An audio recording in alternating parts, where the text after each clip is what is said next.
नाजरीन अस्सलाम वालेकुम। इनसाइड न्यूज के नए प्रोग्राम के साथ मैं हूं इब्राहिम राजा और आज हम बात करेंगे कि मुल्क में सदारती निज़ाम लाने के फैसले के मुतल्लिक किस नोयत के शवाहिद सामने आ रहे हैं और ये जो शवाहिद सामने आए हैं इनके पीछे असल कहानी क्या है। Army chief general Qamar Javed Bajwa की एक हैरान कुन मुलाकात का किस्सा क्या है, वो कौन से 3 मामलात हैं जिनके मुतल्लिक ये कहा जा रहा है कि अब वजीर आजम इमरान खान और पाकिस्तान के जो ताकतवर हलके हैं यानी पाकिस्तान की इस्टेब्लिशमेंट इन 3 मामलात पर अब एक पेज पर नहीं रहे। सदारती निज़ाम के हवाले से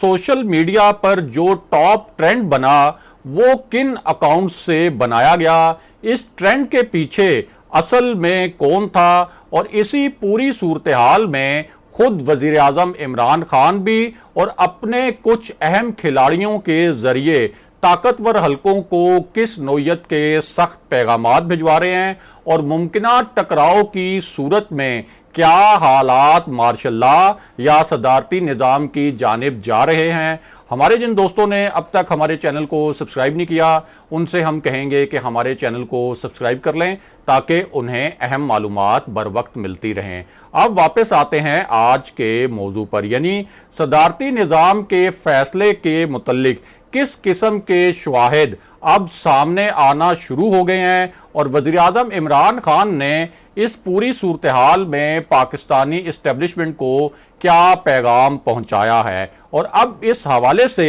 ये कहा जा रहा है कि ये सब कुछ army chief general Qamar Javed Bajwa की एक हैरान कुन मुलाकात के बाद हो रहा है। ये मुलाकात किस नोयत की थी और उस मुलाकात के ऊपर किस नोयत का रद्द अमल आया है हुकूमती हलकों की जानिब से, उससे भी आपको आगाह करते हैं। तो सबसे पहले आपको बताएं कि इस्लामाबाद जो शहर इक़्तिदार है वहां इस वक्त क्या चल रहा है और मुझ समेत जो सहाफ़ी वज़ीर आज़म ऑफिस की एक्टिविटीज़ कवर करते हैं यानी वज़ीर आज़म ऑफिस की जो खबरें हैं उनको कवर करते हैं और इसके साथ साथ जो पाकिस्तान के ताकतवर हलके यानी पाकिस्तान की इस्टेब्लिशमेंट के मुतल्लिक खबरें जो सहाफ़ी कवर करते हैं वो इस वक्त क्या देख रहे और क्या सुन रहे हैं। जाहिर है कि हम जो सहाफ़ी हैं हमारा वज़ीर आज़म ऑफिस में भी और वज़ीर आज़म हाउस में भी खबरें इकट्ठी करने के लिए आना जाना रहता है और इसके साथ साथ जो हुकूमत के आला हलके हैं उनकी ब्रीफिंग्स भी हम अटेंड करते हैं और इसी तरह जो इस्टेब्लिशमेंट की अहम नोयत की ब्रीफिंग्स होती हैं वो भी मुझ समेत जो दीगर सहाफ़ी हैं वो अक्सर अटेंड करते रहते हैं। और इस तरह की जब ब्रीफिंग्स होती हैं तो उन ब्रीफिंग्स में जो ब्रीफिंग्स देने वाले हुकाम होते हैं उनकी बॉडी लैंग्वेज को रीड कर लिया जाता है और आप ये कह सकते हैं कि ये रीड कर लिया जाता है, ये पढ़ लिया जाता है, ये ऑब्जर्व कर लिया जाता है कि ब्रीफिंग देने वाला बिटवीन दी लाइंस क्या पैगाम देना चाहता है, क्या मैसेज कन्वे करना चाहता है। यानी आप कह सकते हैं कि जो सहाफ़ी होते हैं वो ब्रीफिंग्स देने वालों की नब्ज चेक कर लेते हैं कि ब्रीफिंग देने वाले दबे लफ्ज़ों में असल में क्या कहना चाह रहे हैं। अब इस पूरी सूरत हाल में इस्लामाबाद में एक बड़ी ही हैरान कुन बहस शुरू करवाई गई और ये जो बहस है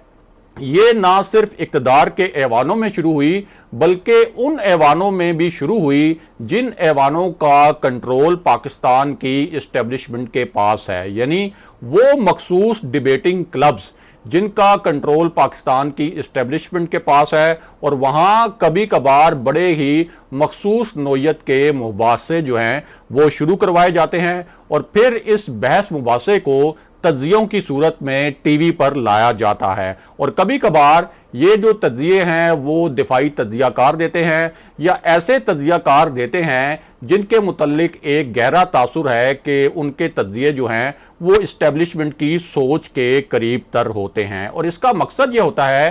कि आवाम की एक जहन साजी करना और आवाम की राय को किसी खास मकसद के लिए बनाना। मिसाल के तौर पर यह बहस कि सदारती निज़ाम के कितने फ़ायदे हैं, सदारती निज़ाम जब आता है तो उस वक्त किस तरह से मईशत आगे जाती है और किस तरह से जो करप्ट अनासिर हैं उनके खिलाफ कार्रवाई होती है। तो जब इस तरह के बहस मुबासे जो हैं वो डिबेटिंग क्लब्स से होते हुए टीवी की स्क्रीन पर पहुंचते हैं, तो उस वक्त एक तरह से आवाम की एक राय बनाई जा रही होती है कि सदारती निज़ाम हो या किसी और मकसद पर जब बहस हो रही हो तो फिर आवाम की एक जहन साजी की जा सके। अब हो ये रहा है कि जनरल बाजवा की एक हैरान कुन मुलाकात के बाद इस्लामाबाद में सदारती निज़ाम की जो गूंज है वो सुनाई दे रही है, और वज़ीर आज़म इमरान खान खुद भी और अपने कुछ करीबी खिलाड़ियों के जरिए और कुछ अहम वज़रा के जरिए भी अपना जो रद्द अमल है वो इस्टेब्लिशमेंट तक कभी इनडायरेक्टली और कभी डायरेक्टली पहुंचा रहे हैं। और इस मामले में एक बहुत अहम डेवलपमेंट ये हुई है और एक अहम पेशरफ्त ये हुई है कि कुछ मखसूस अकाउंट्स के जरिए सोशल मीडिया पर सदारती निज़ाम का एक ट्रेंड चलाया गया, और ये जो ट्रेंड है ये पाकिस्तान का जो ट्विटर है उस पर ये टॉप ट्रेंड रहा। और इस ट्रेंड में जो ट्वीट्स किए गए उनमें बहुत दिलचस्प नोयत के और बड़े मानी खेज किस्म के तजिए किए गए, और इन तजियों के साथ जो तस्वीर लगाई गई वो भी बड़ी मानी खेज थी, क्योंकि जब इस ट्रेंड के नीचे ट्वीट्स किए गए तो उनके साथ जो तस्वीर लगाई गई वो जनरल अयूब की तस्वीर थी, जनरल ज़ियाउल हक की तस्वीर थी और जनरल परवेज मुशर्रफ की तस्वीर थी। और इन तस्वीर के साथ तजिए ये किए गए कि ये जो मार्शल लॉ के दौर में सदारती निज़ाम थे इनमें मुल्क ने बड़ी तरक्की की। उस वक्त ये जो करप्शन का एक शोर है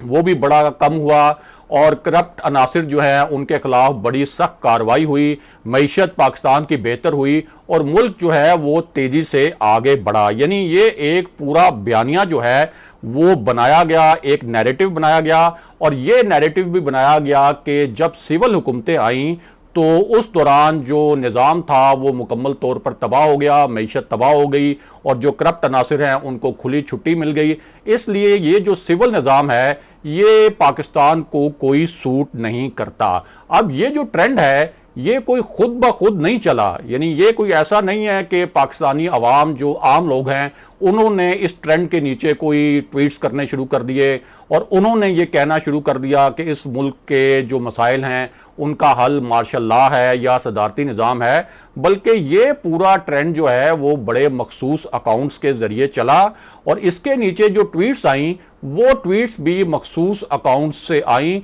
और जानने वाले जानते हैं और समझने वाले समझ सकते हैं कि ये जो पूरा ट्रेंड है ये कहां से चला और किस सूरत हाल में चला। अब इस पूरे पस मंजर में army chief general Qamar Javed Bajwa की एक ऐसी मुलाकात के हवाले भी दिए जा रहे हैं जो बहुत से हलकों के लिए बहुत ही हैरान कुन थी। यानी ये एक ऐसी मुलाकात थी जो ना सिर्फ हुकूमती हलकों के लिए हैरान कुन थी बल्कि अपोजिशन के जो हलके हैं उनके लिए भी ये मुलाकात बहुत गैर मुतवक्को थी। और इसके मुतल्लिक जब इनिशियल खबरें आईं और जब इब्तदाई इतलात आईं तो वो बहुत से जो सहाफती हलके हैं उनके लिए भी काफ़ी सरप्राइजिंग थी। और ये वो मुलाकात थी जिसको हुकूमत ने कोई, यानी उसके लिए ये एक खुशगवार सूरत हाल नहीं थी, और इस मुलाकात के ज़रिए जो पैगाम भेजा गया हुकूमत को उसको भी हुकूमत ने कोई पॉजिटिवली रिसीव नहीं किया। और ये वो मुलाकात थी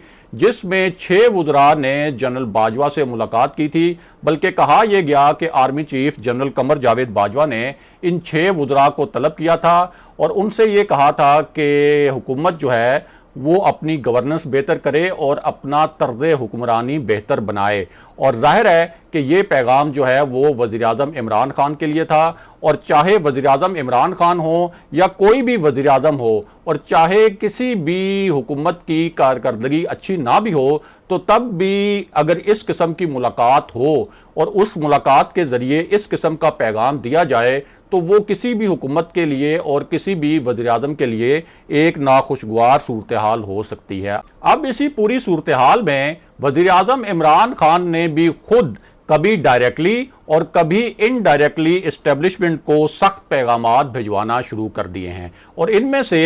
एक पैगाम तो बहुत ही दिलचस्प और बहुत मानी खेज भी था, और वो पैगाम ये था कि इस वक्त मेरा कोई मुतबादिल मौजूद नहीं है। यानी उन्होंने एक तरीके से जहां दीगर हलकों को ये मैसेज दिया, वहां पाकिस्तान की इस्टेब्लिशमेंट को भी मैसेज दिया कि इस वक्त आपके पास और कोई ऑप्शन नहीं है कि आप मुझे हटाकर या मेरी हुकूमत ख़त्म करके किसी और को ले आएं। फिर उसके बाद वज़ीर-ए-आज़म इमरान खान ने असेंबलियां तोड़ने का जो मैसेज दिया, एक मैसेज तो उन्होंने उस वक्त दिया था जब यूसुफ रज़ा गिलानी ने हफीज शेख को एक अपसेट शिकस्त दी थी, और उसके बाद फिर असद उमर के जरिए ये पैगाम इनडायरेक्टली भिजवाया गया कि अगर हुकूमत के काम में कोई खलल डाला गया और अगर वज़ीर-ए-आज़म इमरान खान को उस तरह से काम ना करने दिया गया जिस तरह से वो काम करना चाहते हैं, तो फिर वज़ीर-ए-आज़म इमरान खान असेंबलियां तोड़ सकते हैं और एक नया मैंडेट भी ले सकते हैं। अब इस हवाले से एक दिलचस्प बात यह है कि कुछ हल्के ये तासुर दे रहे हैं कि असल में तो वज़ीर-ए-आज़म इमरान खान इस्टेब्लिशमेंट को ये पैगाम दे रहे हैं कि अगर मैंने असेंबलियां तोड़ दी तो हो सकता है कि नून लीग फिर इक्तदार में आ जाए, यानी एक ऐसी पार्टी इक्तदार में आ जाए जिसने पाक फौज की क़यादत के खिलाफ एक बयानिया बनाया, जिसका पूरा नैरेटिव पाक फौज की जो हाजिर सर्विस क़यादत है उसके खिलाफ था। तो एक तरह से पैगाम प्राइम मिनिस्टर इमरान खान ये दे रहे हैं कि अगर मैंने असेंबलियां तोड़ दी और नून लीग अगर इक्तदार में आ गई तो फिर आप आगे देख लें कि एक ऐसी जमात इक्तदार में आ जाएगी जिसका पूरा बयानिया ही आपके खिलाफ था। अब इसी सूरत हाल में जब ये नज़र आ रहा है कि इस्टेब्लिशमेंट जो है वो हुकूमत की माशी कारकर्दगी पर बेचैन है और इस्टेब्लिशमेंट के हलकों में हुकूमत की माशी कारकर्दगी में के हवाले से एक इस्तराब है, और दूसरी जानिब वज़ीर-ए-आज़म इमरान खान भी कभी इनडायरेक्टली और कभी डायरेक्टली